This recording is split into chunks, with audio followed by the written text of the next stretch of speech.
வணக்கம். நியூஸ் 4 செய்திகள். சோழிங்கநல்லூர் கிழக்கு பகுதி 199வது வட்டக்கழகத்தின் சார்பில் முன்னாள் முதலமைச்சர் ஜெயலலிதாவின் 78வது பிறந்தநாள் விழா.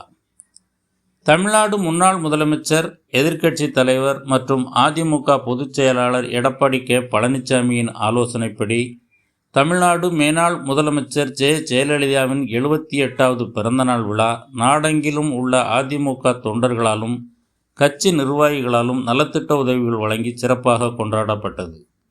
அதன் ஒரு பகுதியாக சோழிங்கநல்லூர் கிழக்கு பகுதி 199வது வட்டக்கழகத்தின் சார்பில் அம்மா பேரவை முன்னாள் செயலாளர் தேவேந்திரன் தலைமையில் ஓடை சுந்தர் நிகழ்ச்சி ஏற்பாட்டில் அலங்கரித்து வைக்கப்பட்டிருந்த முன்னாள் முதலமைச்சர் ஜெயலலிதாவின் திருவுருவப் படத்திற்கு அதிமுகவினர் மலர் தூவி மரியாதை செலுத்தினர்.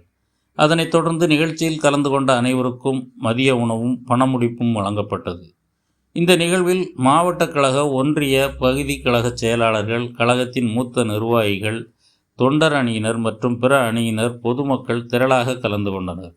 நியூஸ் 4 செய்திகளுக்காக வை. மாரிமுத்து.